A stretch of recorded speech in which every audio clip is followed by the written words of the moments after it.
Hello and welcome to today's video where we're going to be talking about why having compassion for yourself. Why having compassion for yourself in all of your worst stuff, in all of your worst habits, in all of the places where you think there's something wrong with you, where you think you're fundamentally broken, is the key to being able to change eventually. Is the key to being able to shift patterns that are truly not the best thing for you. And why trying to shift and change yourself before you find compassion for yourself is almost always going to lead to a situation where we just do our same patterns, our same ways that we deal with trying to fix ourselves, trying to make ourselves different, trying to do something different, not being able to, falling back into our old patterns, getting off track, making a resolution that we're never going to do that again, shaming and blaming and guilting ourselves, trying to change over and over and over again.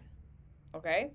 If we really want to be able to actually change, if we really want to be able to actually shift our negative or non-serving us or self-sabotaging patterns, we need to come into a place of compassion first. And I guarantee you that it's going to feel weird, it's not going to feel right, it's going to feel like you're letting yourself off the hook and like you'll never change if you don't blame and shame and guilt yourself. I get it. We're going to talk about that today. But also, it is the way to being able to actually shift what needs to shift, and to sometimes seeing that what we think is wrong with us and what we think we need to shift about ourselves doesn't actually need to shift. Okay? So this tool of finding compassion for ourselves within the things that we're doing that we think are the worst things is really the key to being able to eventually change. All right? So again, this is something that I have talked about over and over and over and over again on this channel and in my mystery school and in my one-on-one coaching, because it is something that I feel that most of us have a very, very, very difficult time wrapping our minds around and actually practicing. Because again, in our nervous systems and in our bodies, what I am going to be telling you to do is going to feel very wrong. It's going to feel dangerous. It's going to feel like you're going to set yourself up to ruin your own life. It's going to feel like you're absolutely doing the wrong thing. And we often need to hear this message of compassion and why finding compassion for ourselves matters over and over and over again before we're going to be able to kind of get up the courage to actually do it. And then we are going to need to have many, many, many experiences of this actually working and bringing us revelation and helping us understand things that we didn't understand before it's going to become something that we like gravitate towards choosing versus going with our instinct, which is to blame, shame, and guilt ourselves and try to fix ourselves and all of the things that most of us are doing, right? So that is why we talk about it so much, because it goes against all of our childhood programming. It goes against all of our societal conditioning. It goes against everything that most self-help, spirituality, and personal growth teachers say that we should do. And a lot of the time, it brings with it a level of complexity that a lot of us can just really struggle with, because again, in our culture, we are not taught complexity. We are not often offered the fact that life is complex and that the solutions to our problems are not going to be a one-stop shop, that it's not one step and one thing and one tool and it changes your whole life, because that is what sells, right? We are not often taught the complexity and that there's steps and that there's going to be different layers to this, and that it's not going to be something that we can just do and in 30 days you're not doing your thing anymore. And that can be, again, really discouraging for a lot of us. It can be really confusing for a lot of us. And the idea that it's going to be a process and that it's going to take time, many of us have a lot of objections to that, and we feel like, well, I don't have time, right? Like, I'm already this age, I'm already at this place in my life, and I got to get over this, and I got to fix this, and I got to change this, and if I don't fix this now, and if I don't change it now, and if I don't get this all sorted out within the next 30 days or the next 2 weeks or whatever, my life is going to fall apart. So I don't have time for complexity. And so, again, we talk about this so much because there is such resistance to it. And that is not your fault.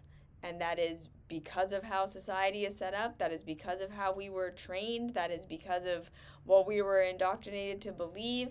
And then it's what culture keeps pressing on us over and over and over again, every day, day in and day out. So this work that we're talking about here is hard work.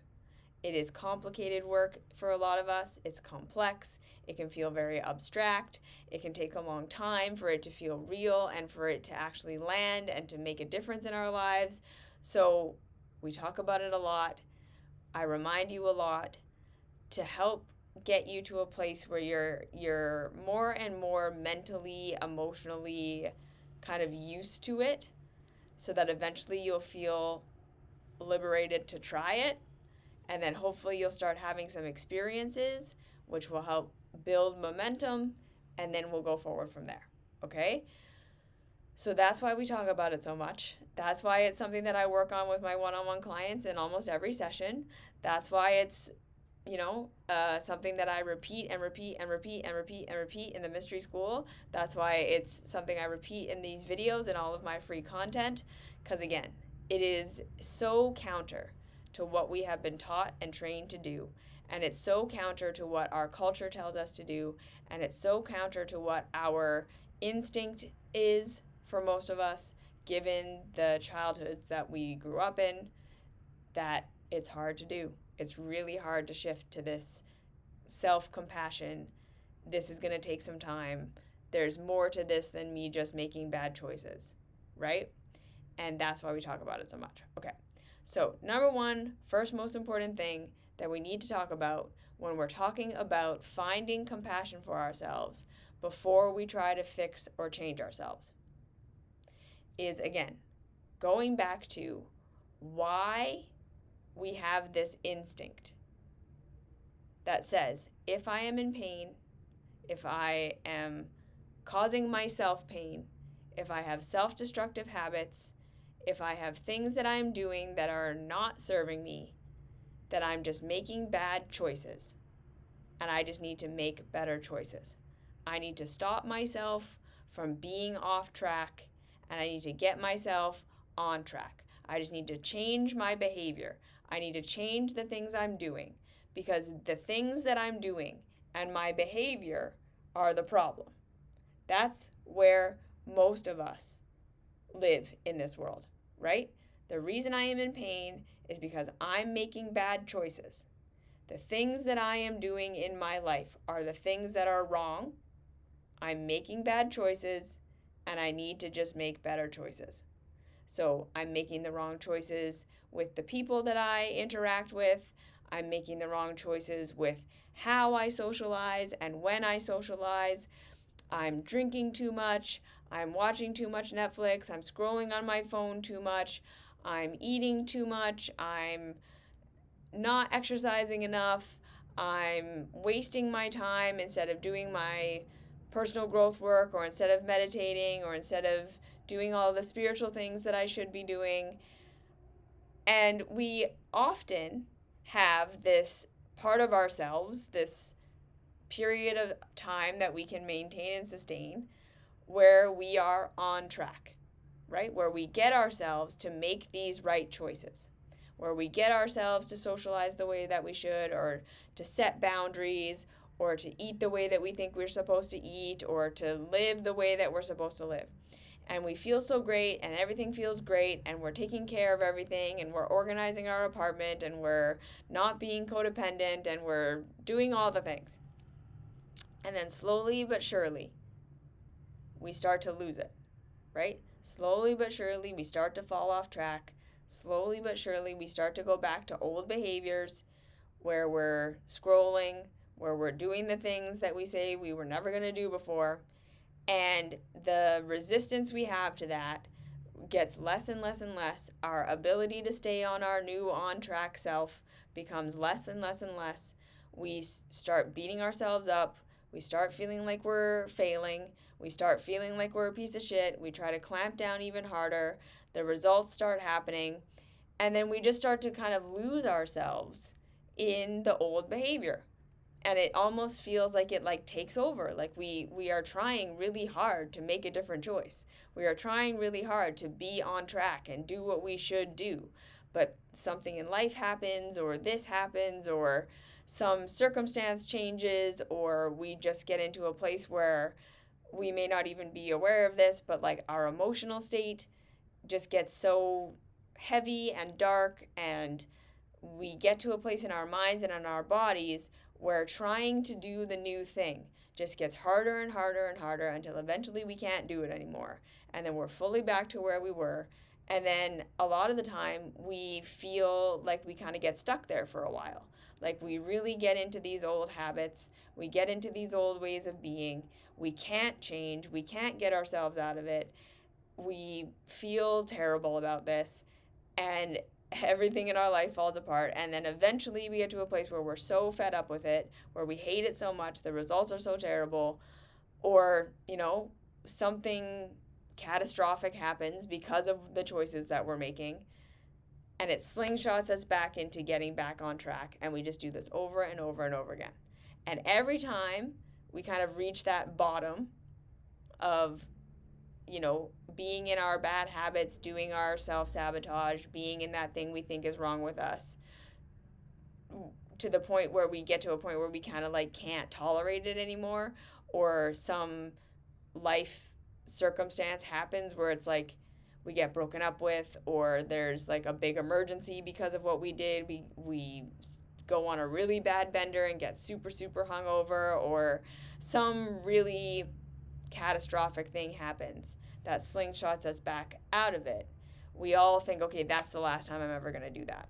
That's the last time I'm ever going to do that. I'm never going to do that again. That was horrible. We feel all empowered. We feel like, okay, I get it. That was terrible. I'm going to get back on track. I had like a really bad cycle, and now I'm going to never do that again. And we all think that that's the last time I'm ever going to do that again. Right? I'm never going to do that again. I'm never going to go there again. I'm strong now. I understand now. I'm getting back on track. And that just felt so horrible that I know that I'll never do that again. I don't even want to do that anymore. Right? We even kind of have that feeling. And then the cycle starts again. We're on track for a little while, and then things start to come up, and emotions start to come up, and all these things.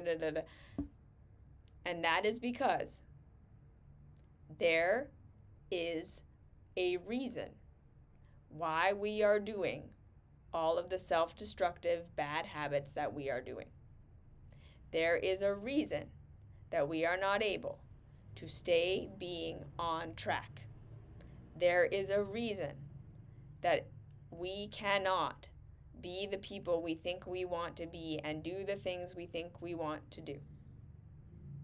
And that reason is not just lack of willpower and not trying hard enough. This is the fundamental, hardest thing for a lot of us to wrap our minds around and to accept.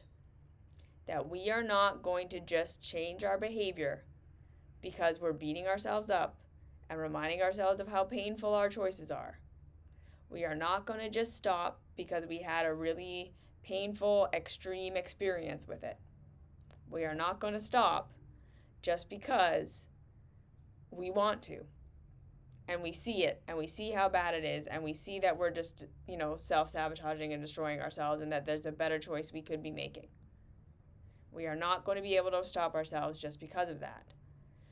Because for most of us, when we are stuck in these patterns of things we truly want to change and have tried over and over and over again to change and simply cannot, the reasons that we are doing those things are deeper than we are seeing right now.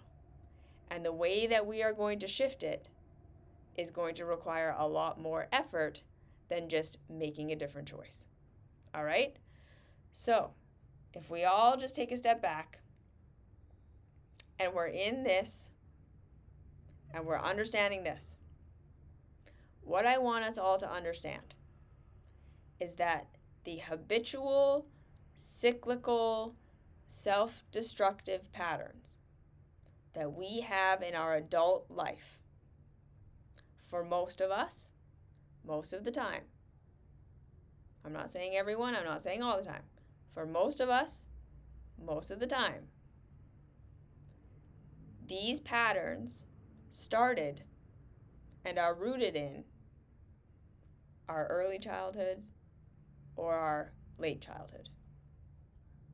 These choices that we're making now in our adulthood are not just choices we are making now in our adulthood because we've decided to just fuck up our lives, okay? This is where most of us are living in our level of awareness of ourselves.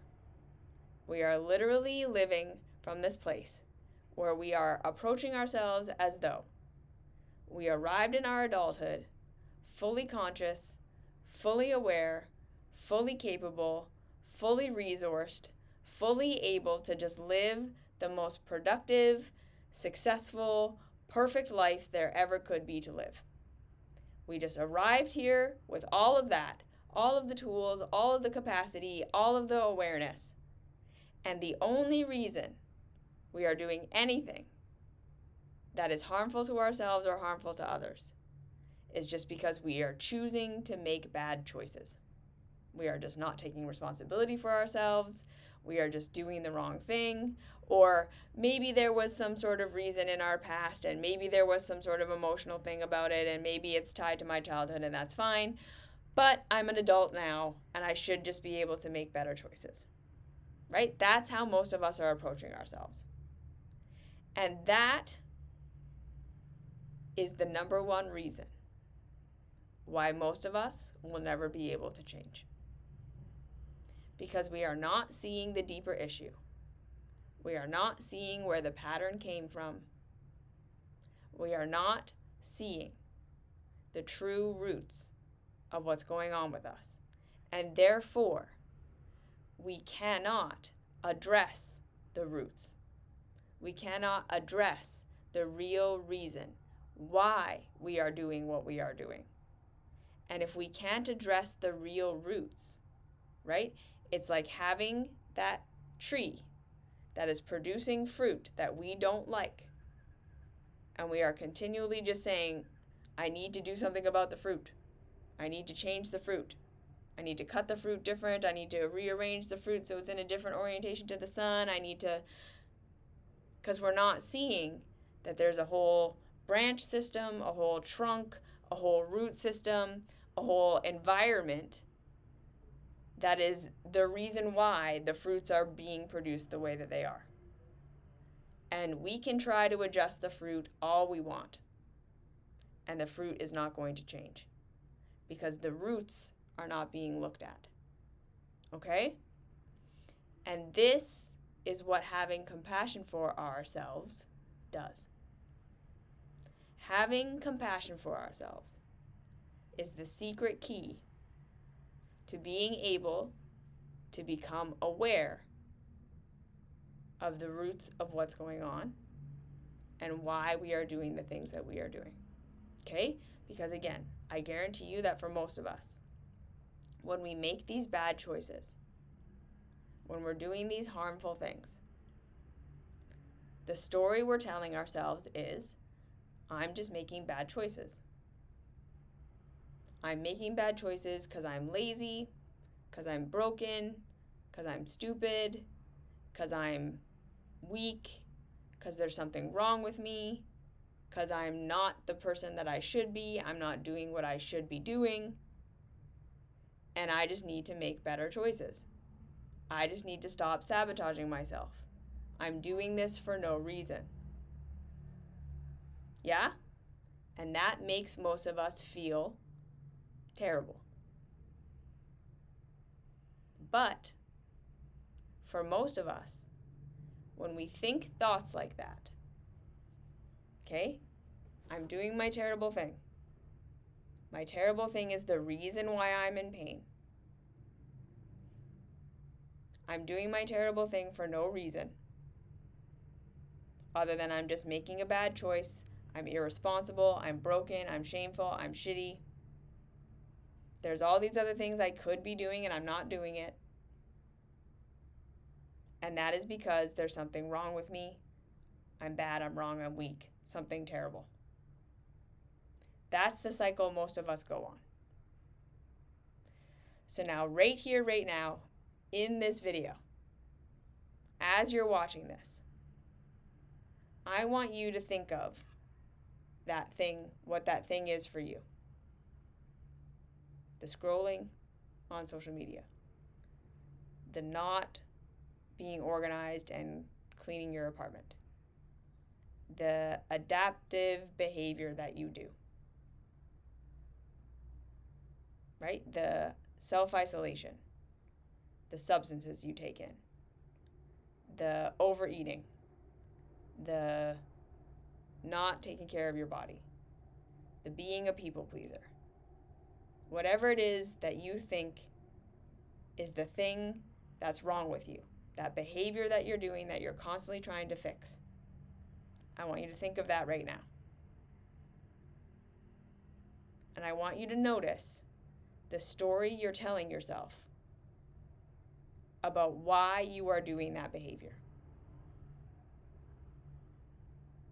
Okay? I want you to notice the story you're telling yourself about why you're doing that. I'm broken. I'm shameful. I'm weak. I'm lazy. Maybe even again, something bad happened to me in my childhood, and now I'm doing this maladaptive thing that I shouldn't be doing. I'm choosing to hurt myself. I'm choosing to isolate myself. I'm choosing to be a people pleaser because that's what I had to do in my childhood or whatever. And I want you to notice how that story feels in your body when you tell it to yourself. So like really connect in right now. How does it feel to tell yourself that you're just making a bad choice? Or that this is a sign that there's something wrong with you? Or that you could just be easily choosing to do something different and you're not? How does it feel to tell yourself that this pattern is just no longer serving you? Like maybe it was helpful in the past, but you're over it now and you really just should do something different. You just need to make a different choice. You just need to use all of your strength and all of your willpower to just not do that ever again. I want you to notice how that feels in your body. Okay? Because most of my clients, the people that I work with, when I ask them, how does that feel? They tell me, that feels true. And I say, okay, wait. A true feeling, when we think a thought that is true, and our bodies feel the truth of that, what it's going to feel like is grounding. It's going to feel empowering. It's going to feel expansive, but not buzzy. It's going to feel like there are steps. It's going to feel like, yeah, okay, this makes sense. It's not going to feel like this is the answer to my whole life. I've just solved, world peace. It's not going to feel ecstatic. It's not going to feel like the most exciting thing you've ever felt before. It's not going to feel buzzy and light in your head. You're going to be able to be grounded in your body. When we think a thought that is not true, okay, when we think a thought that is not true, even if that thought is super familiar, even if that story is something we have told ourselves over and over and over and over and over again, how it's going to feel in the body is heavy, contracting. It's going to feel constricting. It's going to make us feel small. It's going to make us feel, right, that those feelings of shame and blame and guilt. It's going to make us feel like we're attacking ourselves. And there may be an element, okay, of feeling slightly empowered about it. Because this is how the childhood self, not the adult self, this is how the childhood self finds autonomy. When we believe that all of our pain is just our fault, when we believe that all of our pain is just coming from us making bad choices, there's going to be a childhood part of us that feels good about that. Because then that means to the childhood part, if I am the reason I am in pain, if my choices and my actions are the reason I am in pain, that means I can just fix myself, I can just change myself, and then all my pain will go away. So of course I want to believe I'm just making bad choices and that I have complete capacity to just make a different choice and then I'm going to be healed. We all want to believe that. We all want to hold on to that, which is part of the reason why this compassion work, where we actually have compassion for ourselves and where we discover why we're really doing what we're doing, is so hard and something we have such resistance to. And many of us are not ready for it yet. Because it opens up our eyes and our awareness to the reality that finding a solution and getting out of pain isn't going to be as simple as we thought it was going to be. Finding compassion for ourselves opens the door to the adult perspective, where we are going to be able to say, okay, this cyclical behavior that I do over and over and over again, where I'm constantly trying to do something different and I can't, is not going to be fixed by just making a different choice.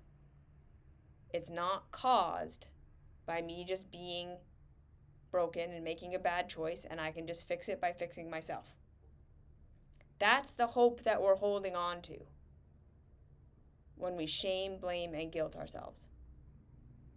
When we want to just say, it feels true that I'm just making a bad choice and that if I could just make a better choice, everything would be better.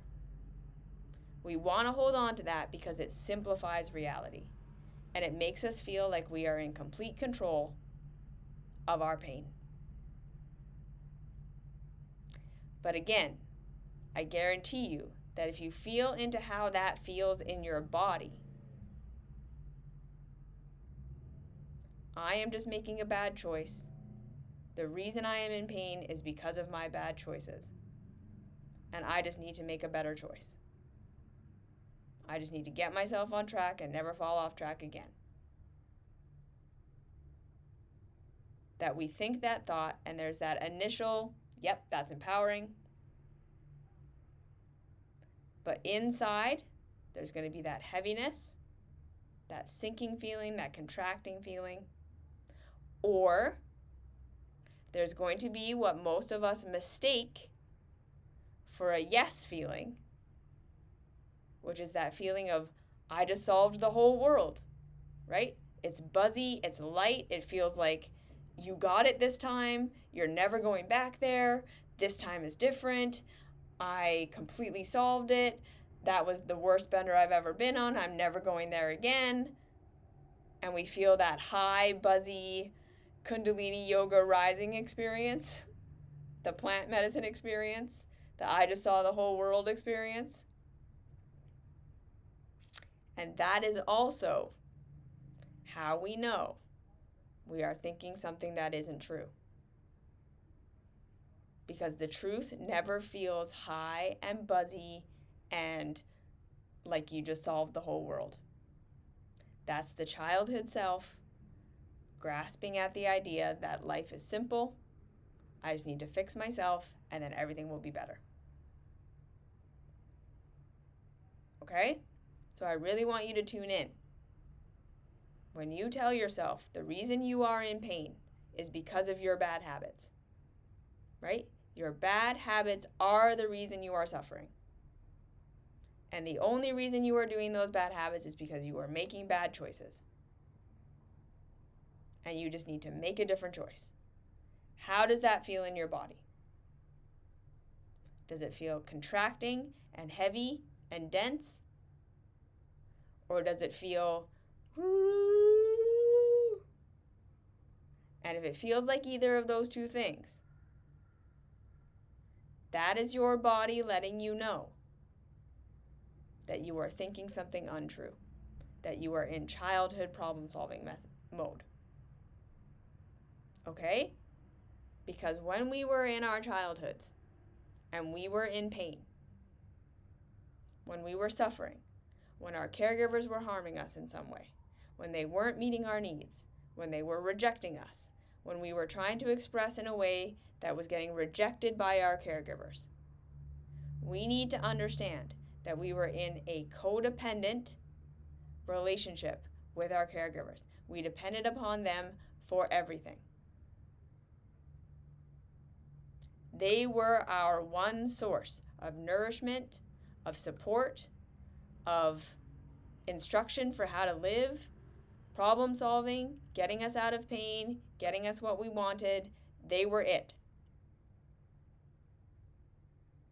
They were God. They were the universe. So if there was anything that felt like it was separating us from their love and compassion, if they were hurting us, harming us, rejecting us, abandoning us, not solving our problems, to us, it appeared like they were capable of helping us, of meeting our needs, of doing what we needed, and they were choosing not to. To us, from our childhood perspective, caregivers were God, and when they did not rescue us from our pain, when they caused us pain, when they did not help us get what we wanted, when they rejected us, that became an existential threat.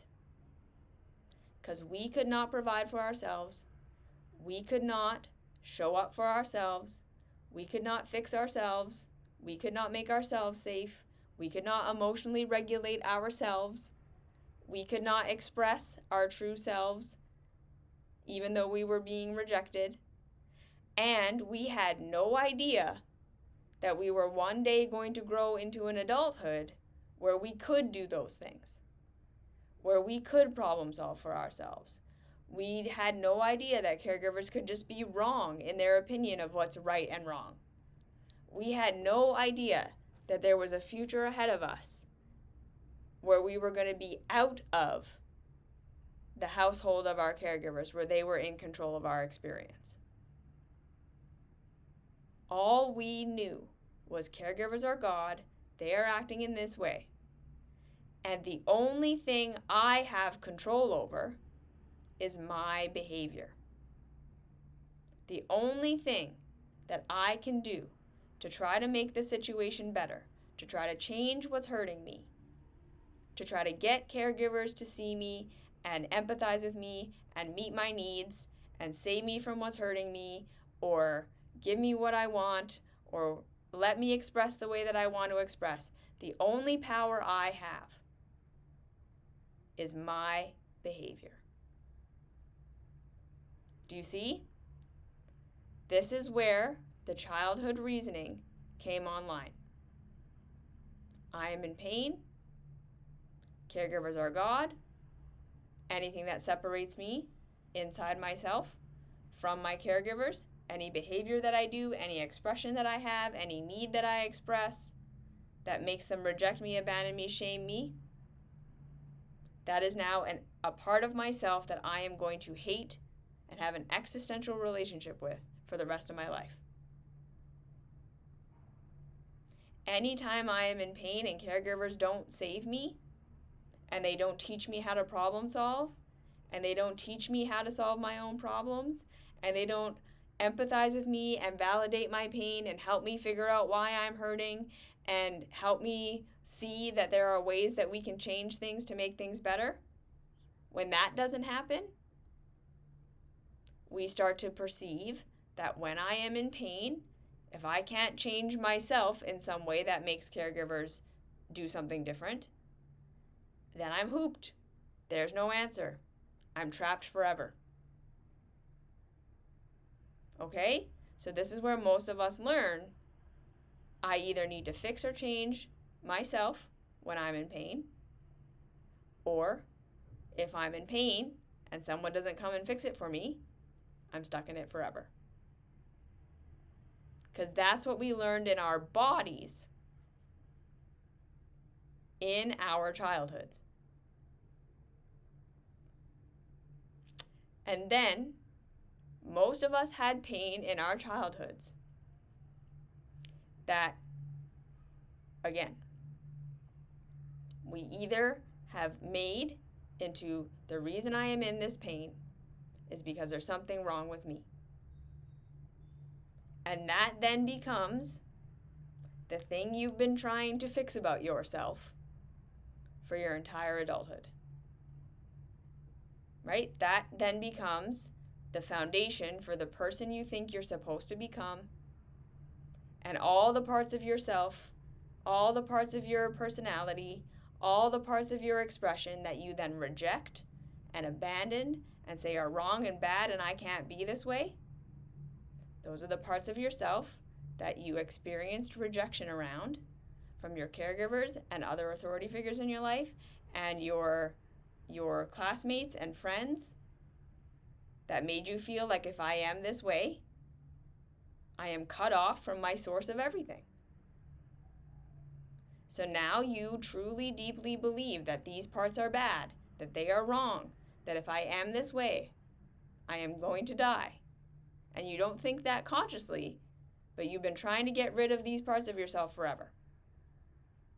These then become the emotions you learn to never let yourself feel and never let yourself express, right? If your caregivers were like, you're not allowed to be angry, you're not allowed to be sad, you're not allowed to be down, you have to be up all the time, you have to be this way, you have to be calm, don't be too loud, don't be excited. Those are the emotions you now turn in on yourself. Instead of getting angry with your caregivers, you get angry at yourself. Instead of getting angry with your partner, you get angry at yourself. Instead of being sad about the things that are happening to you, you try and fix yourself. You see? And then, these are the emotions we don't know how to process. These are the things we don't know how to express, because we were never allowed to express them. The pain, the I don't like that, you're not allowed to do that to me, this is who I want to be, this is what I want to do, this is what feels good to me, this is what feels bad to me, all of these expressions, you can't have that, you can't do that. And that turns into needing to cope, right? Now you're in pain, you can't get out of it, all the ways you're trying to fix yourself are not making you feel better, so you're still in pain, So then you discover ways of making the pain go away. You start to take substance. You isolate and make sure you never let anyone see you down. Right? So the coping mechanism becomes people-pleasing, self-isolation, never letting anyone see you when you're down or struggling. It becomes overachieving, trying to become somebody, trying to prove your worth, trying to earn your value. It becomes trying to change and fix your body, thinking if I just make myself look a certain way, all my pain will go away. You try to achieve something in your career, right? Those are all the trying to fix yourself. And then we learn how to numb. We learn how to cope. We take substance. We distract ourselves. We daydream. We get lost in the computer. We do all of this stuff to avoid the pain we don't know how to process and we don't know how to feel when we're being taken advantage of, when someone's crossing our boundaries, when we feel like we can't be our real selves, all of this stuff. Pain is happening. We don't know how to process that. We don't know how to fix it. We have all these coping mechanisms. We think the coping mechanism is the problem. But now you can see, right? We just walked all the way through.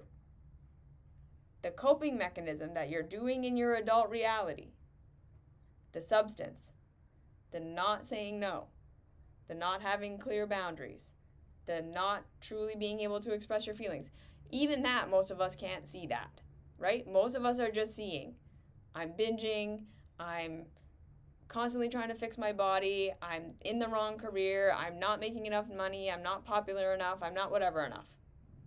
And I'm trying to fix myself. And I have these bad habits that I'm trying to get rid of. That's the fruit. But the root of that, right, all the way down to the roots, was rejection and abandonment and not being taught how to problem solve in your childhood, in your early adulthood. Not being allowed to be your real self. Not being allowed to express your real emotions. Not being taught how to say, okay, this doesn't work for me, how can we change it? Having to be someone that you're not. Not being allowed to be the person that you are. Not getting your needs met. That's where it started. So is it even possible to completely free of coping mechanisms? Yes, eventually. But for most of us, it's going to take years of figuring out how we were harmed, how we were abandoned, where we weren't allowed to express ourselves, where we weren't allowed to be our real selves, what we need, what we want, and slowly and incrementally learning how to express ourselves, to be our real selves, to put up boundaries, to learn healthy ways of getting our needs met, to learn healthy ways of emotional expression, to learn how to get in contact with our emotions and all of this stuff, and living a life that we don't need to cope with. Because that is the bottom line. If we're using our coping mechanisms, it's because we're still living a life where there's pain we need to cope with.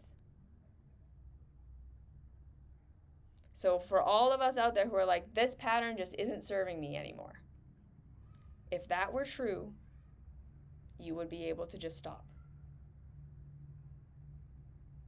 If it were really true that you could just make a different choice, you could just make a different choice, and then that would be the end of it. You wouldn't struggle because you wouldn't need it. The reason you're doing your behaviors is because there's pain there. There's pain there. There's struggle.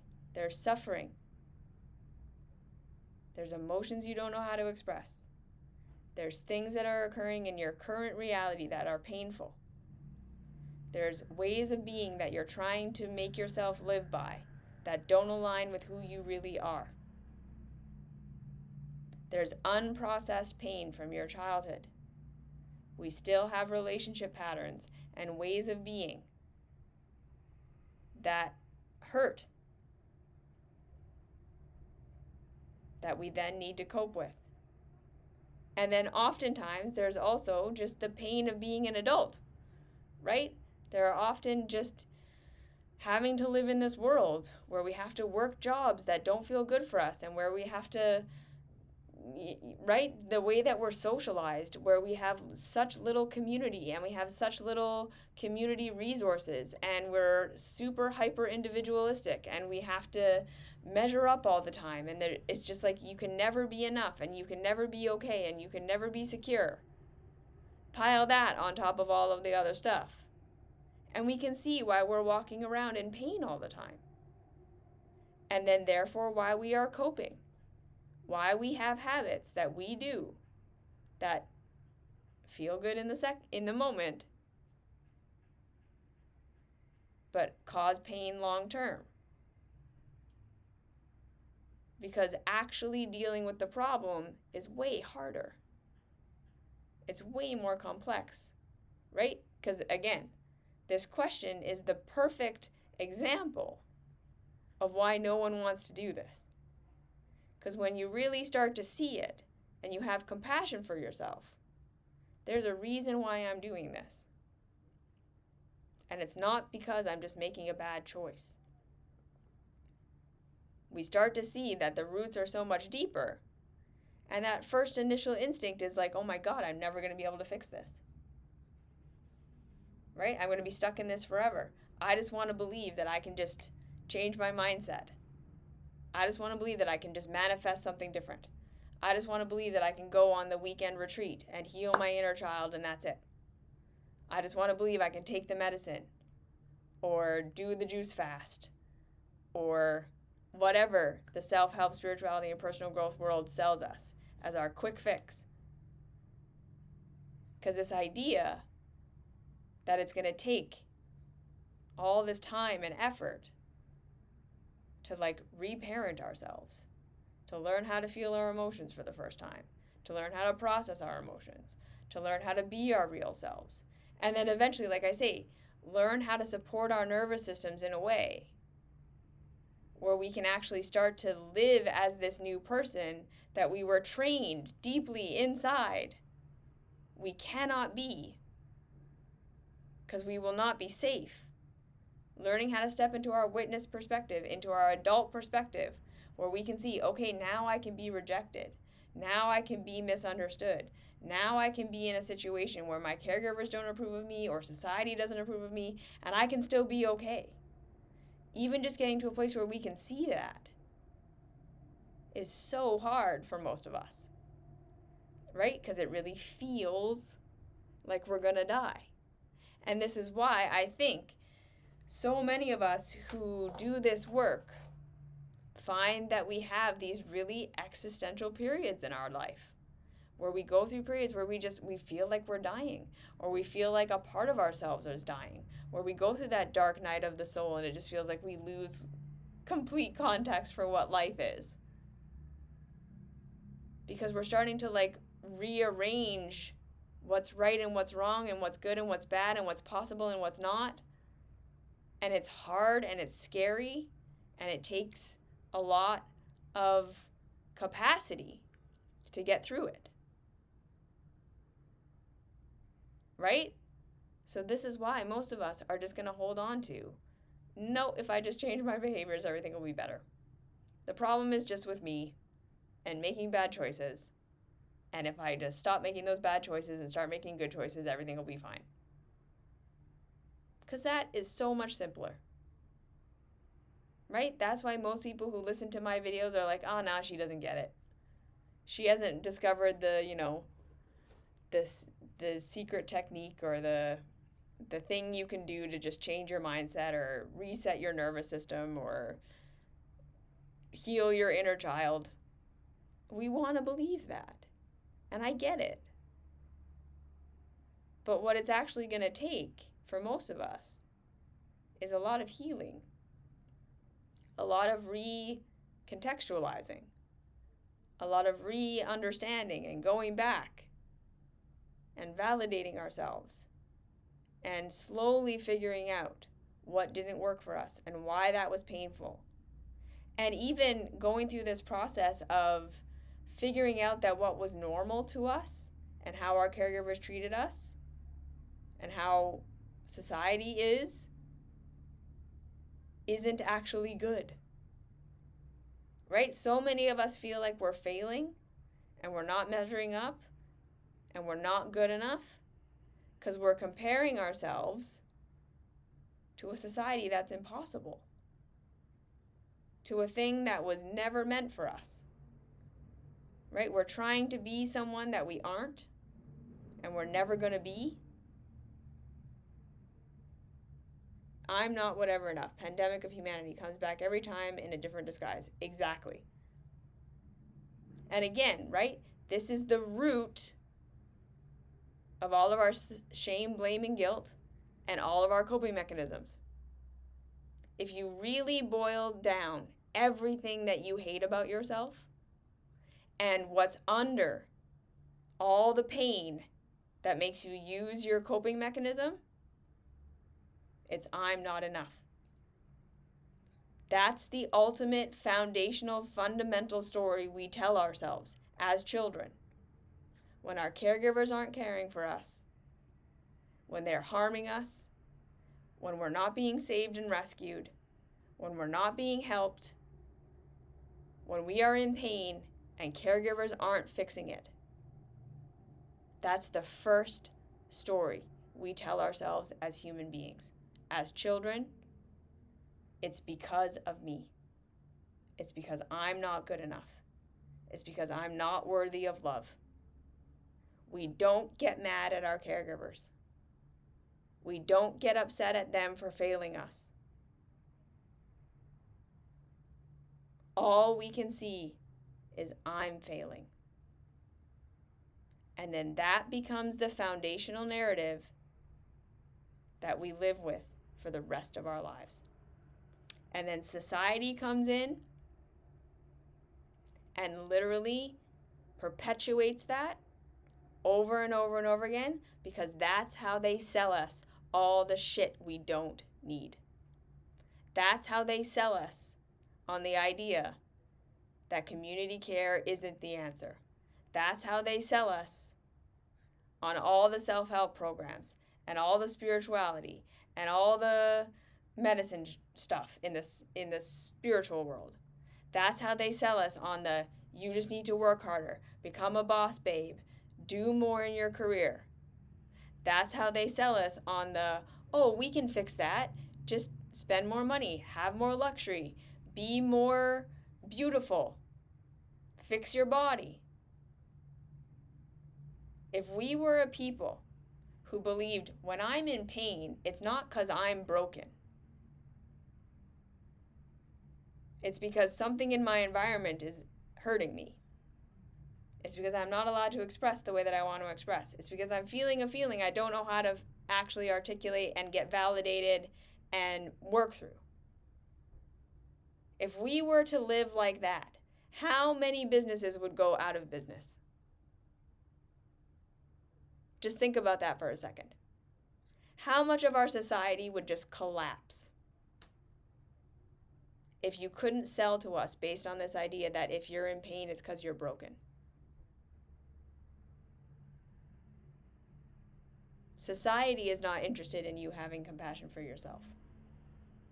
Society is not interested in supporting you in doing this work. Society is going to tell you, no, you're right. Just make a better choice. And here, buy my book. I'll teach you how to do it in 30 days.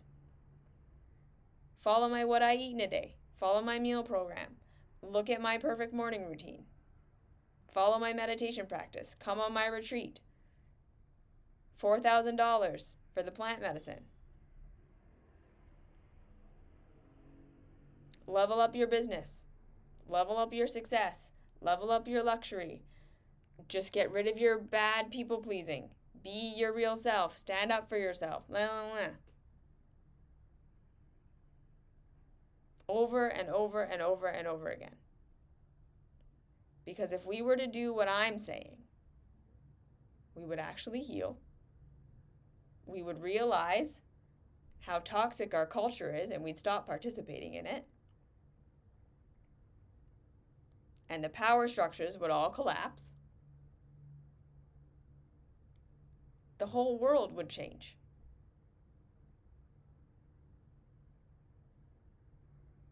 So this is why I'm saying, I get it. It's hard. We're all going to have resistance to it because it seems to make things more complex, but it's not making anything more complex. What it's doing is it's helping you see the complexity that was already there. Because again, let me ask you this question. How many times have you tried to just change your behavior and truly believed it was going to work this time, and it didn't? Or how many times were you able to successfully change your behavior, but you still feel like shit inside? Now the new positive behavior just becomes the coping mechanism, right? You get addicted to clean eating. You get addicted to exercise. You get addicted to the new good lifestyle and what it means about you. And then you turn it into a business and all of this stuff. Because you're still running away from when you just sit with yourself and don't do anything. You don't feel safe. You don't feel good enough. You don't feel like you're okay. Right? Even if we change our behaviors a lot of the time, it still doesn't fix it. Because the behavior was never the problem. The behavior was the coping mechanism. So this is why we have compassion for ourselves. So we can start to see the real root and deal with the real root. And that's why my mystery school is 5 years long. That's why we get therapy. That's why there isn't a one answer. The process for you is going to look different for you than it looks for everyone else. That's why we do one-on-one coaching. That's why we do watching all of these videos and picking out what works for you right now, right? The tool that resonates with you in the moment. Read Martha Beck's books. There are so many resources and things we can do on a path. But we have to accept that it's going to be a path. We have to accept that it's going to be steps. We have to accept that it's going to be hard and uncomfortable. We have to accept that society is not going to validate us, that you're going to do it, and you're going to have to do it in a way where people are not going to understand you, and that it's going to take time. But if you're willing to do that, you will change eventually how you actually feel fundamentally. And then the things that need to change on the surface will naturally start to change. You won't have to force it. You'll naturally gravitate towards things that feel good as you start to live a life based around self-support versus fixing yourself. It's like, how do you get to a place where you actually want to do the things that are good for you? You shift from living like you are not enough and you're constantly trying to fix yourself, to deciding you are enough. And how do I support the me that actually exists? What do I need when I'm in pain? When I'm doing my coping mechanism, I'm in pain. What do I need? What's hurting? It's a huge shift. It's a paradigm shift. This self-love path is a complete paradigm shift. But it is the way. Okay? So hopefully that was helpful, clarifying. It's a path. Let this be a seed. Right? Be willing to go on the journey. There isn't a 30-day fix. Just look for your next step. What does it look like for you to have compassion for yourself? Next step. Okay? All right, so thank you for listening. Thank you for being here. You are enough. What if that was true? How would that change your life? How would that change how you interact with yourself? All right. Thank you for being here, and I will see you whenever I see you.